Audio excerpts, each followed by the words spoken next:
Thanks for choosing this free Anfield Index podcast.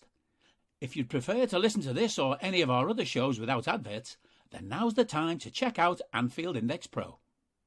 With AI Pro, you can supercharge your entire listening experience. You'll not only get all of our podcasts without the ads, but you'll have them far faster with our quick publish feature available exclusively for subscribers. AI Pro also puts you in the heart of our sound studio, with an option to listen to many of our shows live and interact with the podcasters in real time as the shows are recording. Upgrading couldn't be easier. AI Pro is available on all popular podcast platforms, and we have our own apps for Apple and Android. Just head on over to AnfieldIndexPro.com and get started today.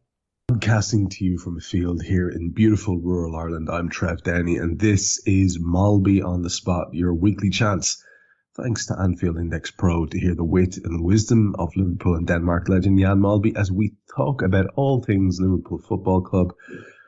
And we're going to begin it again, and this time, Jan, at the start of the show, we get to say, that's one down, man. 3 to go, and it's on.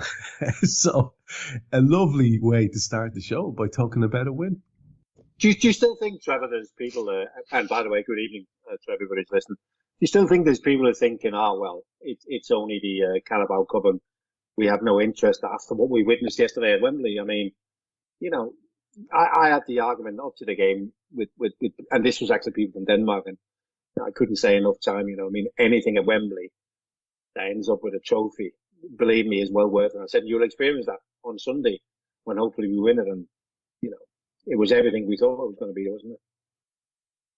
You know what? You have said that, and it carries weight coming from you that it doesn't carry coming from other people because you've done it. You know, you're making the point from experience, and it that resonated very much with me, I have to say, because, you know, as you say, in a sort of an atmosphere where people have been quick to run this down, and listen, I got sucked into it myself because I thought, right, we have a squad where we can focus on the two big competitions, and it's a remarkable thing that we can actually be focused on them and think we can win them.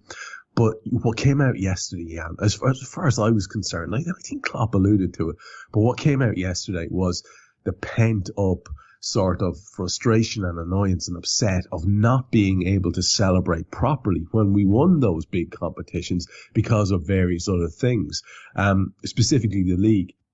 And you know, you could see the joy that the players had in amongst themselves. Absolutely, some fantastic stuff. We'll get into some of the stuff that we saw afterwards, but particularly with the fans, Kloppo doing his, instead of his 3 fist bumps to the crowd, doing 9 thrusts of the trophy towards them. I mean, this is magic, man. These are magic moments. Yeah, I mean, these are images that will forever be in the history book somewhere, and there'll be images that people never forget, and the lucky people who were there will never forget that. I mean, tell me there was Liverpool fans who didn't want to be there yesterday, watching, strangely enough, a great 0-0 game. You have to give credit to both teams. It was a terrific game of football. The atmosphere was beyond belief, isn't it? And the drama, you know, what you want from a game of football, you want quality and drama. We had both, and it's very rarely you have a cup final where even the neutrals, and I don't know how many neutrals would have watched, but the neutrals would have enjoyed it because it was a great game. Both teams trying their best to try and win it, and of course that drama in the end, yeah, it was absolutely marvelous. I'll be honest, it was probably a touch too much drama for me, if I'm being realistic. See, that's what I like, Trevor. I like that, you know, when people can't handle it, because then it's fucking real, isn't it? Then it's I for can't real, take man. anymore. I can't take it anymore. Yeah, I think I was there, you know. I think I was at that stage. On Friday, I did my weekly show for Anfield Index, and I was talking to Cam and Lisa Marie on that show about how, you know, for me, it's been really important because, you know, bits going on here at home with the family, stuff like that, toughen up old stuff over the last few years. And for me, football's been really important as a source of happiness and distraction and stuff like that.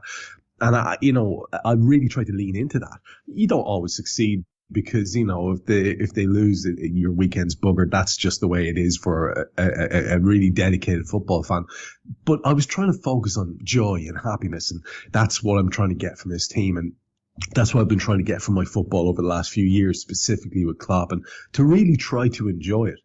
But Christ alive, Jan. I mean, I was made to look like a total hypocrite, because if anyone had seen me in my living room as that match was going on, I was a little ball of fury and angst. I just couldn't. It was, I mean, you could see how good we were. You could see how potentially good they are. But everything they were doing, it was a classic supporters reaction I had. And I'm really anxious to hear what you were getting from it, because as the game was going on, I was saying, I'd never get tired slapping Azpilicueta in the face. Never, never, never. And all of the things they were doing were winding me up. Everything that was happening was just getting my goat. And I was starting to get very frustrated. But in that kind of way, the word, Jan, for yesterday was tense. It was fucking tense, man. Yeah, absolutely.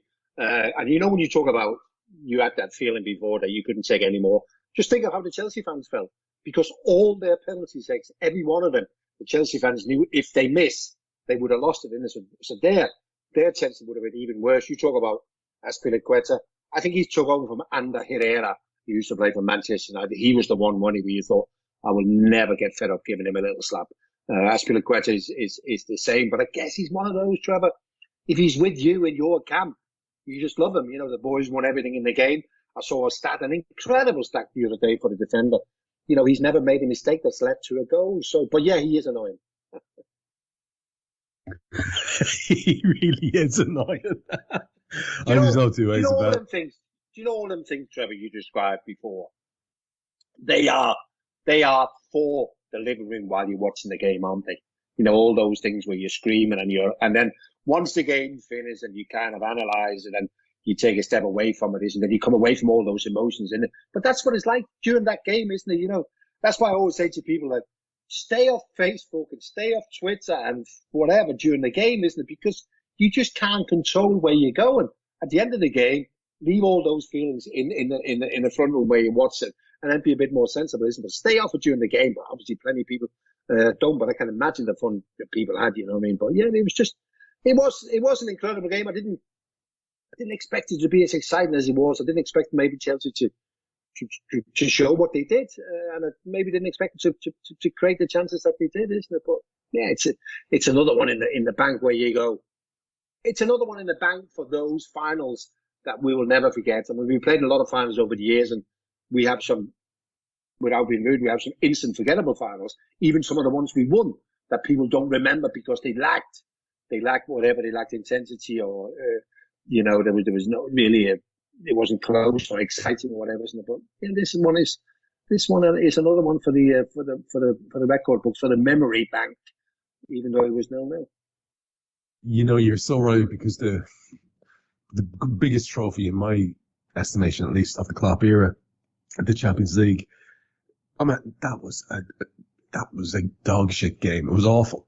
It was terrible. I instantly forgettable match. I couldn't highlight one incident in the game for you apart from the 2 goals. I honestly couldn't. It was a matter of endurance, getting your nose ahead, and then keeping it there. And the enjoyable moment was Divock's goal, because you knew that sealed it then. That was enjoyable. But until then, I couldn't relax at all. That was painful, but there was none of the excitement that we had yesterday, to sort of temper that.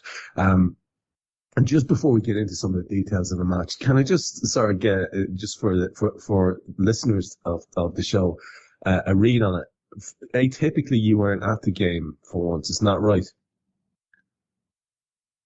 I wasn't at the game, no. We didn't have the rights. I did get invited by the club, and I declined that invite because I was due to work for the club's TV station. But in the end, the job on offer, I decided not to take and have the weekend off anyway. So I watched it on my own in my front room, which is, I think I'm at my best when I'm on my own watching a game of football. There was opportunities to go down to the local pub and, yes, you know, but you just don't watch it, Trevor, do you? You know, you're queuing, you're talking, you're in the toilets, whatever, isn't it? No. Yeah, I don't know. I like to watch the football. You see, I watched the 2005 Champions League final in the local pub, and I did a massive big quiz not so long ago, and the 2005 Champions League was a big part of the quiz, and because of that, I lost it because I watched the game in the pub and I can't fucking remember anything. You know what I mean? I remember all the other games. You know, even Kenny Dalglish's debut for Liverpool in the late 70s, or whatever, but I didn't remember a lot from the 2005 Champions League final, apart from the results and the penalties and whatever. So, no, I'm 58 now, Trevor. I like to savor these moments, isn't it? So I actually like to see what goes on. And also, sometimes I like to listen to what the people behind the microphone's got to say, you know, and it's the same when I commentate, people agree and disagree, isn't it? It isn't a big deal, isn't it? But no, yesterday was really, really good. Leading up to the game, I was neither nor. I was out walking the dog. Saw loads of Liverpool fans, you know, ready for the game. Some of them dressed up in their tracksuits and whatever, you know what I mean? But there was a lot of excitement for what some people, and I think wrongly, and I think Liverpool fans could have fallen into that category. Stop calling the Mickey Mouse Cup. It's a tremendous trophy to win. It's a tremendous day out at Wembley, you know, the new Wembley. Let's just enjoy it. Let's rock with it. Yeah, look, it's a lovely habit to be getting ourselves into, and I suppose the reason I asked is because I had this picture of you, like myself. The reason I watch football alone is because I tend to get a little bit sort of, you know, I used to get a bit sort of, you know, a bit. It was a bit too intense for any of the family to be around. Since I've started doing the shows, I'm there at my laptop beside me. But yesterday was a rare day off, and Guy, who's listening to us here, who's producing, was hosting the post-match show because he did all the cup games leading up to and including the final. So I was free to just jump around the place, and it did cross my mind because I knew you were probably going to watch it at home. Like, as you're watching the game, are you quite demonstrative? Would you shout at the telly? Would you be up on your feet occasionally?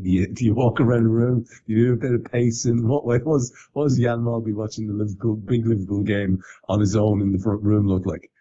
And there's only two things I really do, and it's only because the wife comes in every now and again, and she's the one who goes, "Who are you talking to?"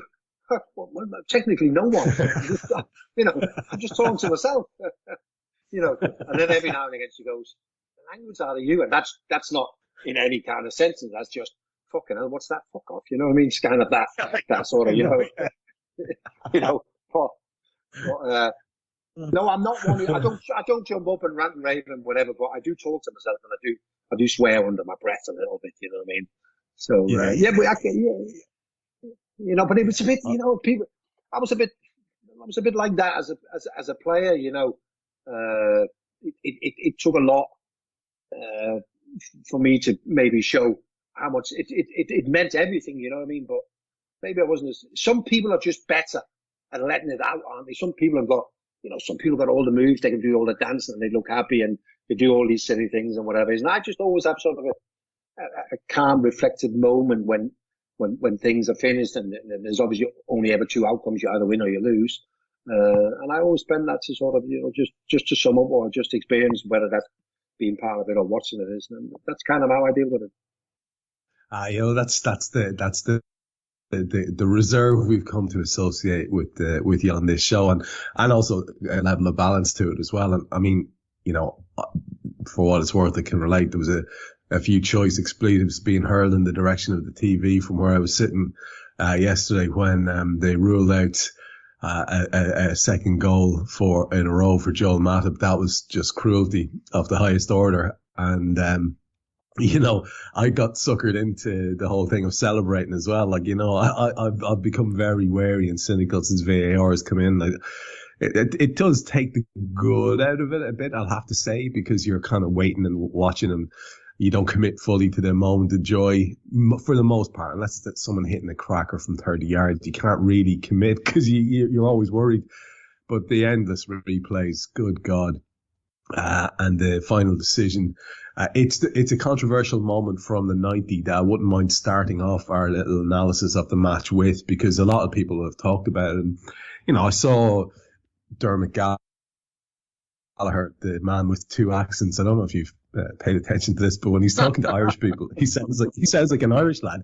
But then when he's talking, and he actually admits it, he says he puts on an English accent when he's talking.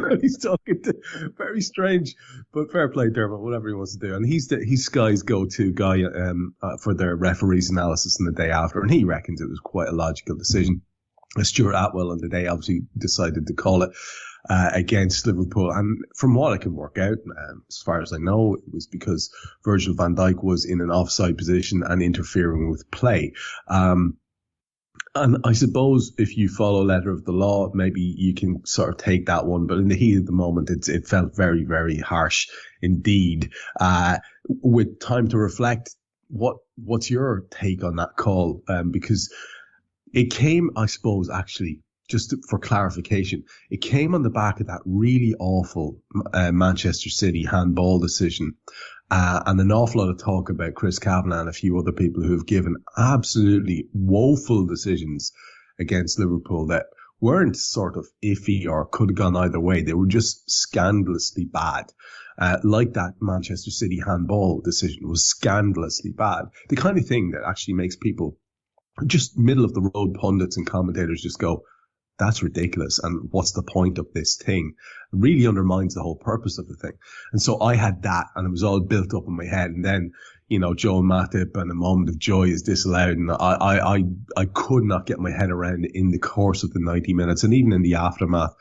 But the more I'm listening to people trying to rationalize it, I suppose there is a logic to it. If you're saying Virgil's interfering, what was your take, Jan? Well, I mean, we had 4 disallowed goals in the game, and I have to be honest.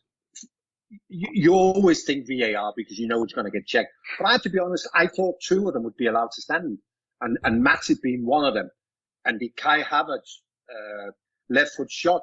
I just didn't see, in that moment, I just didn't see how clear he was offside, and I actually thought my first instinct with both of them were they'll both stand. And then when you see the Joel Matip one again. I mean, obviously, the referee in the VAR, he thought that Liverpool would have gained an advantage by Virgil van Dijk's presence. But still, it then becomes subjective, because otherwise they wouldn't have asked Stuart Atwell to go and have a look. Then they allowed him to go and have a look at it. And I think in the end, it's one of those, isn't it? You're disappointed that it's not being allowed to stand, isn't it? But I think if it would have been given against you, you'd have been disappointed, isn't it? So it's a bit like when the player stands in front of the goalkeeper and blocks his view and he's active and you go kind of, he's in an offside position there. So people talk about what was it for. It was given for offside. It wasn't given for foul. Some people thought it might have been given for the foul. It was given for Virgil van Dijk being in an offside position where they judged that Liverpool gained an advantage because of that. And then the referee went to the screens, and we know what that means. More often than not, they would then change their mind, isn't it? Yeah, I think in the end, I don't think we should just go, it doesn't matter because we won, because VAR matters. VAR will have an impact on everything. So we shouldn't just go, oh, well, it doesn't matter because we won, isn't it? But I think they just about got that right. Yeah, and as you say, over the course of the 90, you'd have to be very, very one-eyed to deny that Chelsea had tremendous opportunities. The ball in the net themselves on a couple of occasions with Lukaku and Havertz, as you said. So we can assess that a little bit later on. But just to take it back to the start, you knew Jurgen meant business with the team that he selected. And the only thing that was causing a lot of conversation was, and an awful lot of, I saw a lot of Chelsea fans being retweeted onto my timeline with kind of smug tweets about, Thomas Tuchel,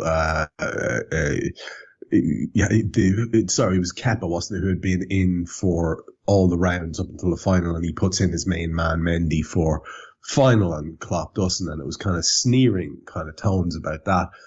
But with the exception of Queevy and Kelleher, whom later on we'll get into a bit of detail on old Queeve later on. But let's be honest, that team meant business. There's no way Klopp wasn't going for this. It was the strongest team he could put out.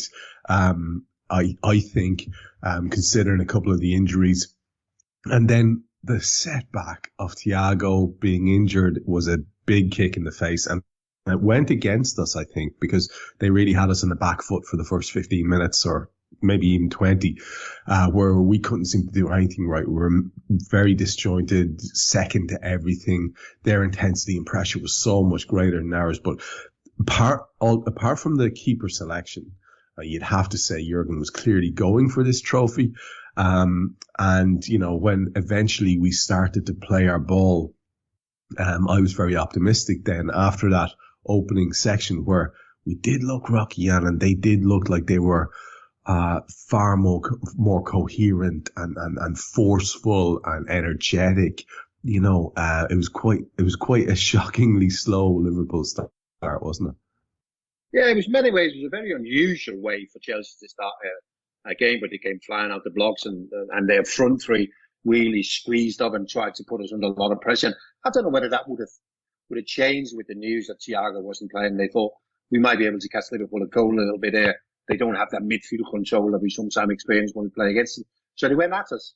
And in terms of creating chances, they also managed to create chances. And they did that with those sort of deep midfield runners, with our high line and Mason Mount and Pulisic managed to run in behind us on a couple of occasions. Maybe they should have done better. They didn't in the end. And it took a bit of time. It took the best part of 25 minutes before we sort of worked our way back into the game. And again, you know, I think the one thing that got us back into the game is that as quick as they started, once we found our feet, we were even more energetic and played at a higher tempo. And that stressed them a bit. They made one or two mistakes, not massive big mistakes, but they allowed us back into the game. And then it was our game for quite a while without getting the rewards. And obviously the big one is the Sadio Mane shot that Mendy somehow saves in it. But it was very much in line with the way that the game went, wasn't it? You know. So, but yeah, it was actually an interesting game. Because of the way that it started, you know, because of what they brought. And I think it kind of give you a little bit of a wake up call and go, oh, okay, this is game on, you know, this is going to be really interesting and this is going to take some winning. You know, I think it will have done a lot for, you know, genuine observers of the game and people who are trying to make up their mind about how good Jurgen's reign has been and how good this team he's putting together is. I think it will have impressed them a lot. I know my pal, who's a City fan, was on to me during the match and after the match, sending me stuff on WhatsApp talking about what a cracking game it was, and he predicted that we'd probably win on penalties. But of course, I can't even look at messages like that during, you know, from whether it's friend or foe. I don't want to talk to anyone. I'm in match mode. But the overwhelming takeaway from everyone I spoke to today who was of a neutral bend was that it was just an outrageously good game of football. And I guess that makes it even better to have won. And we should start leaning into a couple of the specifics now because, you know, it was like, you know, obviously, as we've both said and as a lot of people have said, that it was a tremendous match. Lots of great goal-mouth incidents and opportunities and shots on target and shots close to the target and all those kind of things that we like to see. Good football getting played by a bunch of very good footballers. And that continued right to the death, all the way through the penalty sequence. But to go back to that man who he selected, Caoimhín Kelleher, I have to say, before we get to the penalties, I was really, really impressed with him over the course of the game itself and the extra time. I mean, he is really self-possessed, calm young fella in a way that you don't see very much. And when you see him interviewed, he's just tremendously sort of humble fella. There's literally no airs and graces about him. I'm very excited, Jan, about what this lad could be for us going forward. I mean, he can't even get into the Irish team. There's David Bazunu who's ahead of him, and honestly, a few more performances like that for Liverpool first team from Caoimhín, I think Bazunu will be looking over his shoulder and thinking, well, I don't really have a chance here. What did you make of his 90 minutes plus extra time? Well, obviously, you talk about him being the first choice for Ireland, playing a few more games for Liverpool first team, and that in the short term is going to be his biggest problem, isn't it? Because of who he's got in front of him. I think sometimes you get some very good players at a football club, and still, when they're being asked to play in certain games, you worry about them. You know, here I'm mainly talking about young players, you know, and you think, well, he looks a really good player, but I wouldn't play him when we've got to go to A, B, and C. McKellar is also a relatively young player, hasn't played many games. But I don't think there would be a game Liverpool could play in where I would be worried about him having to be in nets. You know, I just don't worry about him when he's playing. He looks way beyond his years with his calmness. He's a very good goalkeeper. He does a lot of the things I like, and I expect goalkeepers to do, isn't he? So, I mean, the only frustrating bit for him is that he's kind of thinking, he's sitting at home now going, this is great. I love being at Liverpool and I love being part of all this and this, but I'm probably already a Premier League goalkeeper, isn't it? So that's the frustrating bit for him, isn't it? But as I said before, I think that's the biggest compliment you can pay is that if we got to the Champions League final and Alisson Becker was injured or suspended, it wouldn't bother me one bit. If I had to do the preview to that game, I wouldn't even think it would be a talking point. Yeah, you can say, but he's more than up to it. I think he's a really, really good. And yet again, credit to the staff, you know, credit to the people that work with him every day, because the first time I saw him, I thought, I won't see him again. And here he is now. Yeah, he looks a really good player, a really good goalkeeper. Yeah. You know, one of the people I'm happiest for in this last few years, and specifically the Klopp era, one of the people I'm happiest for is John Achterberg, because there was an awful lot of sort of know-it-all boys who were talking about, you know, how it must have been his influence because we just couldn't sort of get our goalkeeping situation together, and Pepe Reina's game had fallen off, and then it was, you know, the Mignolet years and all the rest of it. And poor old Achterberg used to get it in the neck, and all of a sudden you give the guy a couple of good people to work with, like genuinely excellent people to work with, and it's a different story. And I think that's very, very revealing. And you would be very, very happy for a fella like that who was taking sort of terrible, unwarranted abuse just because I suppose everybody was flailing around looking for people to blame and give out about back in the darker days of the, you know, late Hodgson and the last year of Brendan Rodgers and stuff like that. So I have to say I would be delighted for him. And, you know, the place where Queeveen sort of was going to be most on display, of course, was in the penalty shootout. Now, here's where we look at a contrast in management styles, and here's where we look at a contrast in player styles. And it's quite marked on both occasions. So I have a couple of things I'm going to throw out to you. You let me know. You can completely ignore them, make your own points, or if you want to address one or two of them. First thing, Klopp versus Tuchel. And it's a thing I've noticed with Klopp versus Guardiola. I think I've noticed it a couple of times with Nagelsmann.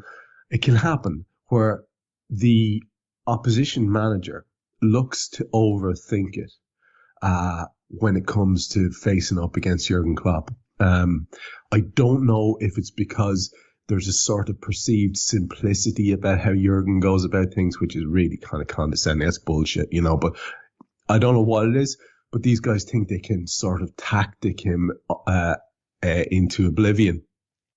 And Tuchel deciding to bring on Kepa is one of those moments where I think he just went full galaxy brain, and I'm thinking, lad, you fucked it there.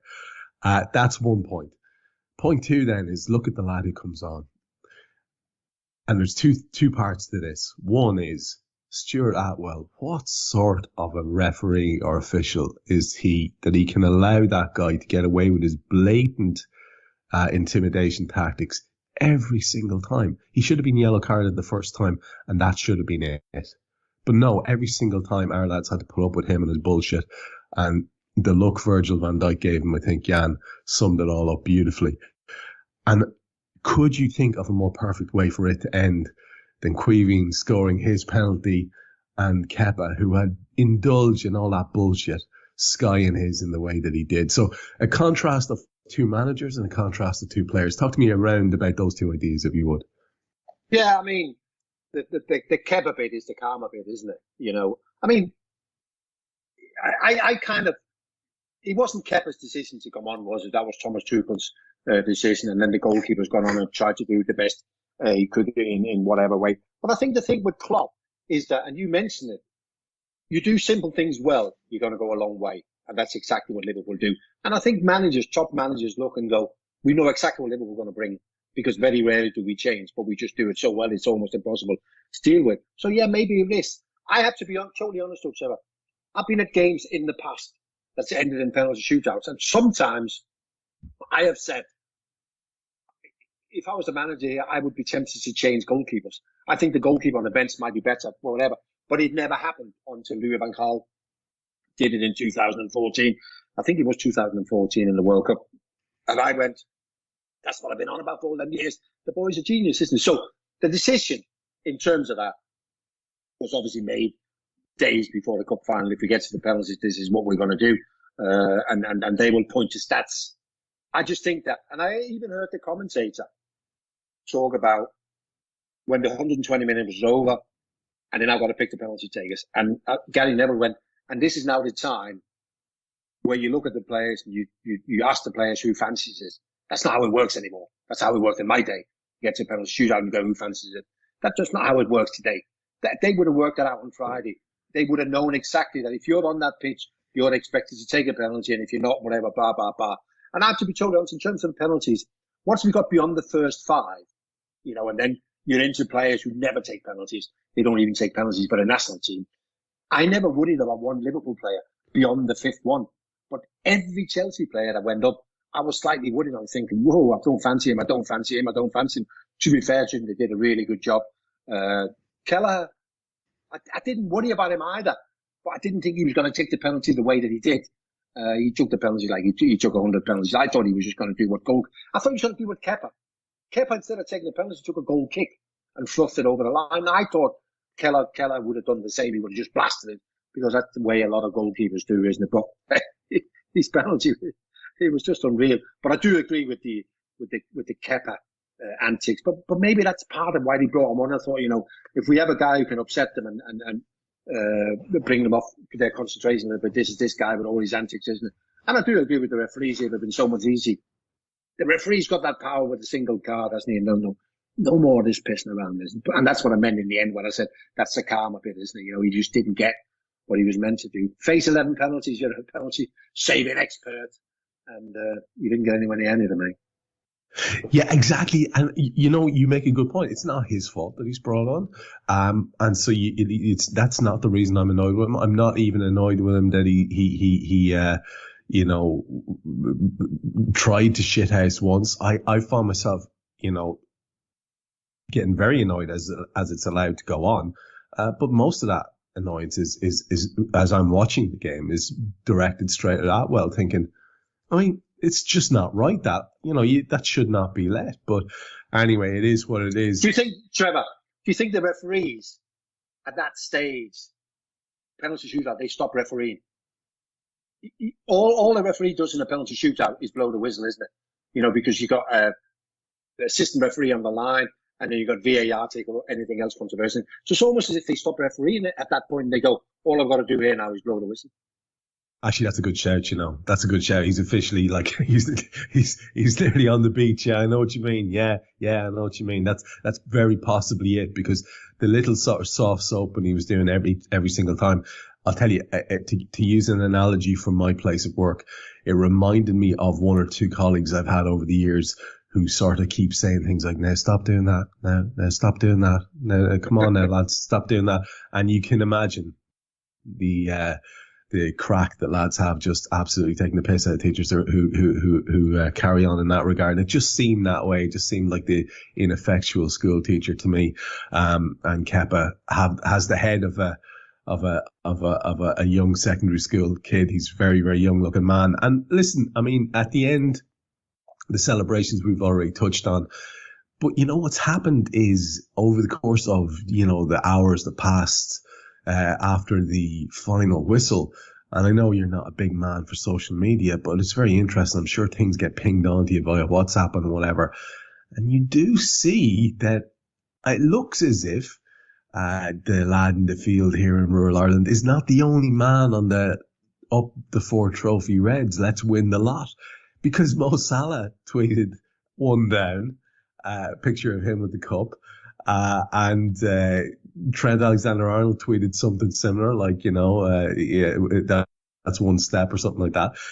The lads, they're hungry, man, and I love that. I just love the hunger. It's gonna be an essential part. It doesn't matter how good our squad is or how fit we manage to keep it. If they're not hungry, they don't have a chance. And there's a real appetite there for trophies. I mean, there was no sort of, yes, there was beautiful joy and celebration, but it was like, right, next, and that gets me excited for what the potential that still is alive in the season yet. Yeah. And I enjoy the celebrations. I think the celebrations is a massive part of it, because you've just achieved something. And then at some stage, and I guess that would have been last night at some stage, they would have shut that down, that celebration, and gone, listen, we've got to play Norwich on Wednesday. And I like that. That's the only way of doing it. And when you talk about the 4-timer, a friend of mine, he's obviously got, like most people, have got a man cave in the garden, and he just texted me before and he said, when do you suggest I get the Champions Wall updated? And I said, maybe just wait till the end of the season, then you just have to get it done once this season, you know what I mean? So that's kind of the mood people are in at the moment. Yeah, exactly. And why not? I apologize to nobody for it. I spent enough years being pessimistic. I think we all did. And it really gets you down. Being pessimistic is shit, because it's just, there's no joy in that. And why wouldn't you back this lot to win everything that they're in? Why wouldn't you? You'd have to be an idiot not to. They've continually proved it to you. A word, if we could, for poor Thiago, because that was a sickener. And I was lucky enough, because I only put it on just as the whistle went, to not see the poor bastard sitting there in tears, upset. It must have been a sickener. I can't imagine how awful that would be. You're keyed up for a final. He's finally got himself back, he got himself to a stage where he's just an indispensable member of the team. He's on it. He's fit. He's healthy. And then that happens. I mean, that's just absolutely atrocious blow for the kid. Yeah. I mean, the good thing is it's a football injury. He's pulled a muscle, and it's kind of part of what he does, isn't it? But I always liken it to Fernando Torres in 2010 when he was at Liverpool, and he went to the World Cup with Spain, and he was going to be the big man. And they won the World Cup Spain, but he played no part as such. And this is the same as a footballer, isn't it? Thiago would have sat there at the end of that game and gone, happy, but, only happy as far as he could be, because you haven't been part of it, isn't it? So there's nothing that can replace that when you miss out, Trevor. It's fucking horrible when you miss out, whether that's through being benched or not in the squad or injured or whatever. You can only be so happy, isn't it? And it's a very, very bitter pill to swallow. As much as he would have been delighted, he'd be sitting at home and going, this really was the first sort of big moment for him during his Liverpool time, wasn't he? He's back, he's been fit, he's been playing as well as he has since he got here, and this was his moment to shine, wasn't it? This was his moment to shine. We assumed that he was going to be against a mainly defensive Chelsea team where he could dominate, isn't it? And then last minute is taken away from him, isn't it? Big blow. But, he'll get over it. He will, and there, as you say, it sounds as if it's some sort of a hamstring tweak, and they're going to see how serious it. That's why we didn't warm up. Fuck it.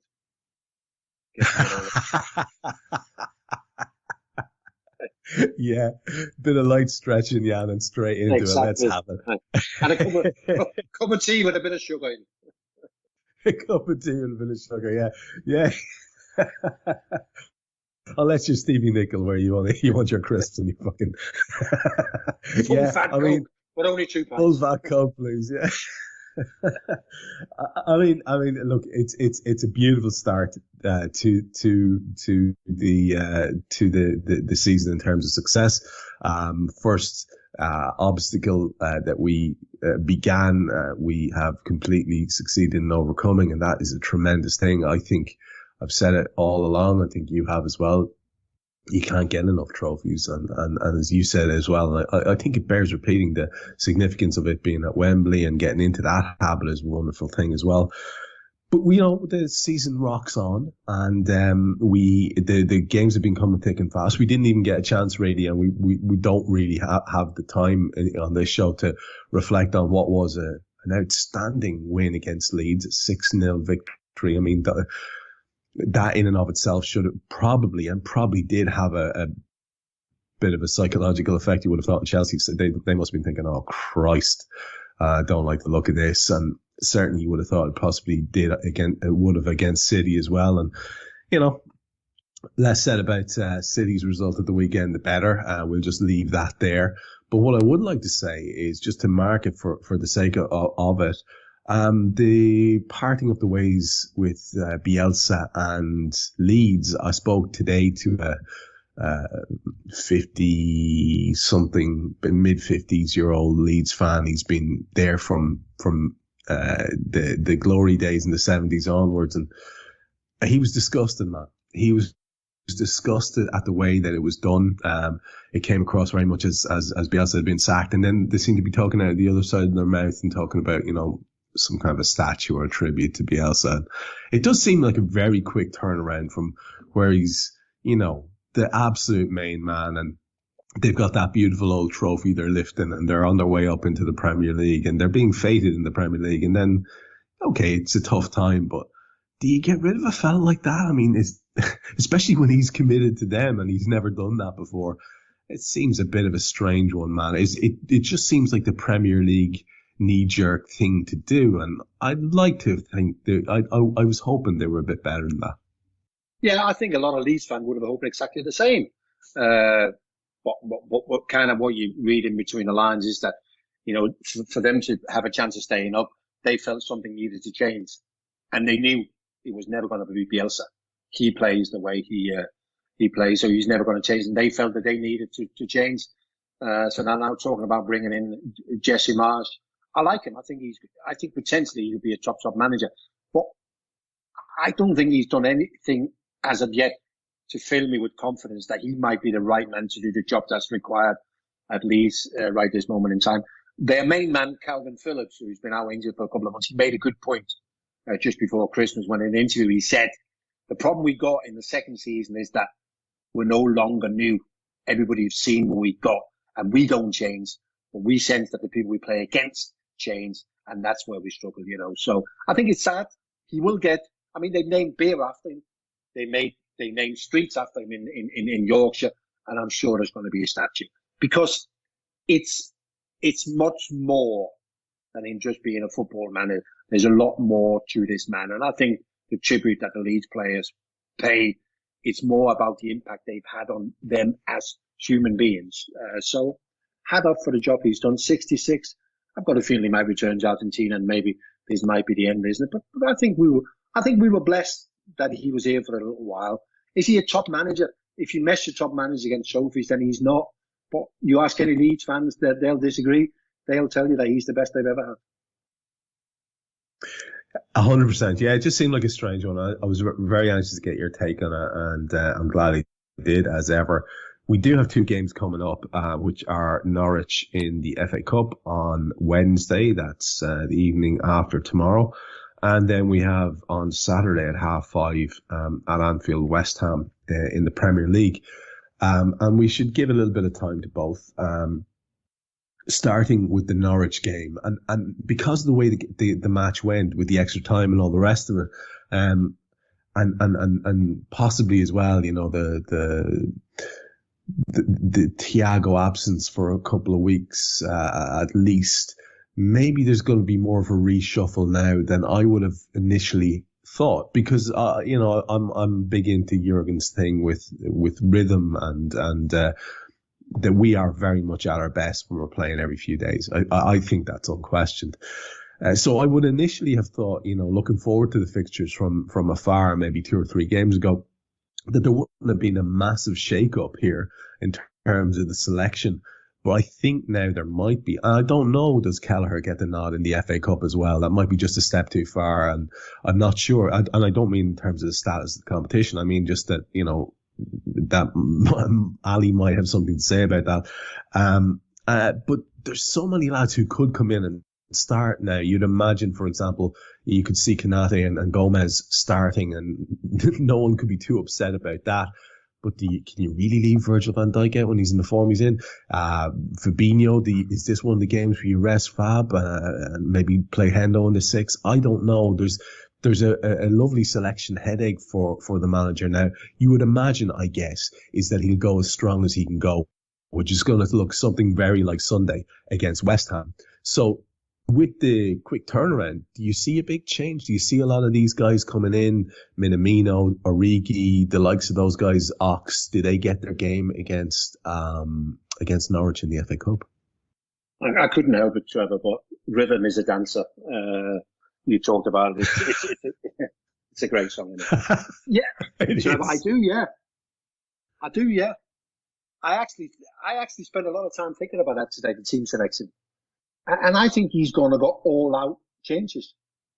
I wouldn't be surprised if it's Kelleher, Gomez, Konate, maybe Van Dijk, Tsimikas, Milner, Curtis Jones, Oxlade-Chamberlain, Harvey Elliott, Shota, Minamino, Origi, there's 12.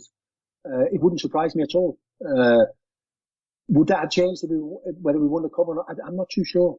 But I've got a feeling that I think he's going to go all out changes. But hey, listen, I might be wrong, isn't it? But obviously I don't know how you feel, Trevor, but I've got a feeling there's going to be a lot of changes.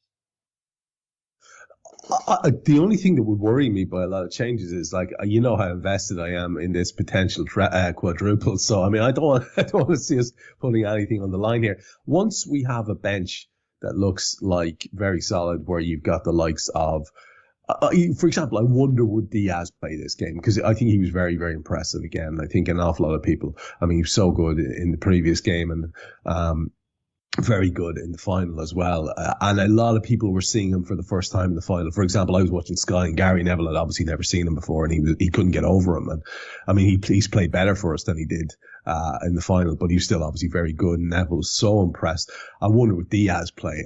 Is Diaz one of those guys that just like a Suarez, where he wants to play all the games all the time, or do you have to manage his minutes? Or it's interesting. I mean, you know, we have a few absentees. We know Thiago's going to be out. We know Bobby Firmino's going to be out, but it is interesting. We can put a great team out there that you would be confident could beat Norwich, but then again, Norwich, like we said last time out, they've bugger all left, don't they? I mean, their chances of escaping relegation might be quite slim, and the FA Cup might be the be all and the end all for them, or they might just go, you know what, honestly, we have a very, very slim chance, but it's a chance of escaping relegation. So honestly, fuck the FA Cup. I mean, we have to think about it from Norwich's point of view as well. If you're in there, if you're in the manager's seat there, I mean, do you prioritize? Can you or should you prioritize anything? We've seen managers do it in the past. Very notably, you know, the likes of Ranieri, that's just completely sod this. Like, we're in one competition and that's all that matters. What do you think? Well, I think if you go back 30 years ago, Trevor, it was always a big thing for the teams in a low echelons of any league to get a run in the FA Cup, whereas now they look at something else that's more important, which is staying in the Premier League. Having said all of that, Dean Smith, English manager, knows what it means to a Norwich fan. I think they'll come as strong as they can. I think Dean Smith might think that might not have been a bad thing that Liverpool 120 minutes winning the cup. And Klopp might be tempted to rest some of his main players. And then it comes back to that rhythm thing, the very thing that we maybe struggled a little bit with when we played them in the league a couple of weeks ago, where we made 7 changes and it took a while before we hit our rhythm. So I don't know. I mean, on paper, it looks pretty straightforward. If you look at Norwich and you look at the points and you think they're not out of it, they've got a chance of getting out of it. But when you see them play, you think, no, they are out of it. There's no way they're ever going to stay up business. So I think this is their last chance of a bit of a hooray for this season. And they'll come strong. We'll also be strong. I think there'll be a lot of Liverpool changes. Yeah, I mean, it's that table is grim reading for Norwich. You know, 26 matches played, 17 points, and Watford are 2 ahead of them with the same, and Burnley have 2 games in hand, and they're 4 points ahead of them. It just looks bleak for Norwich. It really does, and it's just it's a matter. I think it's one of those old fashioned ones. I think you're right. I think it's like, you know, this is the chance for a bit of a hurrah, and I think they'll be all in. So it's going to be a very, very interesting game, and hopefully whatever side Kloppo puts out has enough to do the job. But we also have another massive game before you and I speak next, which will be the West Ham game in the Premier League. And for the benefit of folks who are wondering how West Ham are getting on, they have a 5th round FA Cup game on the 2nd of March against Southampton, away at Southampton. And in their most recent games, they had a 1-0 win yesterday over Wolves, 1-1 before that with Newcastle, 2-2 before that with Leicester, a 1-0 over Watford before that. Obviously, they beat Kidderminster in the FA Cup in the 4th round. They had a 1-0 reversal away at United. Leeds beat them 3-2 at West Ham's place. And you have to go back to the 12th of January where they beat the team we've just been speaking about, Norwich, by 2-0. And in their most recent league outing, the West Ham lineup was Fabianski, and they go across the back with Dawson, Zuma and Cresswell, and then they have Johnson and Fornals on the flanks, Rice and Souček, Bowen and Lanzini and Mikel Antonio. And listen, that team has been doing enough damage that they are sitting pretty there in 5th spot in the Premier League, 45 points, 2 points behind Manchester United, who are in 4th. And 5 behind Chelsea, who have 2 games in hand over them. So they're really fighting for that 4th spot currently. You go back to Arsenal. Arsenal are in the same amount of points, but they have a lot less games played. So you're looking at West Ham then dropping down to 6th if Arsenal win any of those games in hand. So it's a massive, massive period of the season for them. And listen, they're going to be very, very excitable. They do have an FA Cup tie to distract them as well, but they will present a massive challenge for us. No two ways about it. They're capable of beating anybody on their day. They've a lot of very exciting footballers. I mentioned a few of them there. In terms of that lineup, like I say, I don't think there's any doubt but Klopp will go as strong as he can go. With the rhythm, you'd like to think we'll have enough to get past them, but it's going to be a big challenge, that one, Jan. Like, I mean, that's a tidy team that David Moyes has got there. I like West Ham, and I think David Moyes has done a really good job. The way that he wants to do the job. You know, he's bought a couple of relatively cheap Czech internationals, and he's bought Jared Bowen from Hull, and he took Dawson from Watford centre half. The way he wants to do things, and he spots a bit of talent, and then he likes to go and get them. They're a real goal threat. They score goals, and that's why they're so dangerous. I thought they did well against Wolves. Wolves is a difficult opposition. They weren't as attack-minded as they normally are. They didn't leave themselves as vulnerable on the counter-attack as they normally do. They dropped a little bit deeper and were better organised. But they got some they got some top players. I mean, Mikel Antonio, who's playing up front on his own, looks a little tired at the moment. He's not really amongst the goals. But they've got good players in behind. Declan Rice is a really good player, and Jared Bowen has an unbelievable season. So, yeah, this has got the potential of being a really difficult game. And let's not forget, we lost down there. And what they did was they put us under a lot of pressure from set pieces, especially from corners. They did the same a couple of weeks later when they played Chelsea and also beat Chelsea. So they are more than capable. I think the big thing when you play, there's a lot of good teams you play against in the Premier League, but always you narrow down to, but can they come to Anfield and score? And I think there's a lot of teams that come and you think, no, they can't score against us. This team has got a chance because they score goals. They score goals at home. I think they scored over 20 goals away from home. They're one of the highest scorers away from home. They're a dangerous team. Yeah, that goal scoring stat is a really interesting one because I'm just having a look at the table as you're talking there, and they have scored over the course of the campaign to date in their 27 games. They've scored 46 goals, and United, who are ahead of them, have scored only 44, and United, like I say, 2 points ahead of them. West Ham's goal difference is 12, United's is 10.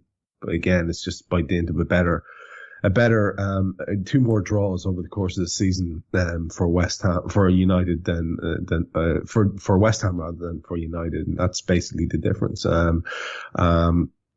8 wins for United. 13 wins each, so they're in theory they're in it, but they could start to drift, like I say, if Arsenal get into it. But the goal scored thing is really interesting because you look at that 46 goals scored by West Ham United and you take yourself up to the second place team in the table, and Liverpool have scored 70 fucking goals, Jan. With a goal difference now of 50, only 20 conceded as opposed to the 34 that West Ham conceded, their goal difference 12. Our goal difference is 50. You put these things together, and we saw it against Leeds, a beautiful display of it. You're not going to see Liverpool go too many games in a row where they don't score in the course of 90 minutes, never mind extra time as well. So you'd like to think there are going to be a few goals in these next few games. And that's probably where it's going to come, where we're at our best. I mean, we know we've got tremendous defenders, the best defender in the world. But a lot of people were saying this as they were, again, listening to the commentary yesterday. People just can't get over the amount of attacking options we have now that Diaz has been introduced. It's like an embarrassment of riches. Jota to come on, Bobby to come back, all of these guys who can get you a hatful, and of course Mo and Mane knocking them in as well. That's going to be the thing. Obviously, it might sound a bit obvious, but that's going to be the thing that gets us whatever success we get this season, I think, yeah. Yeah, and as much as we talk about West Ham and their ability to score goals, and I was never going to compare them to Liverpool or Manchester City, who's on a whole different level in terms of that.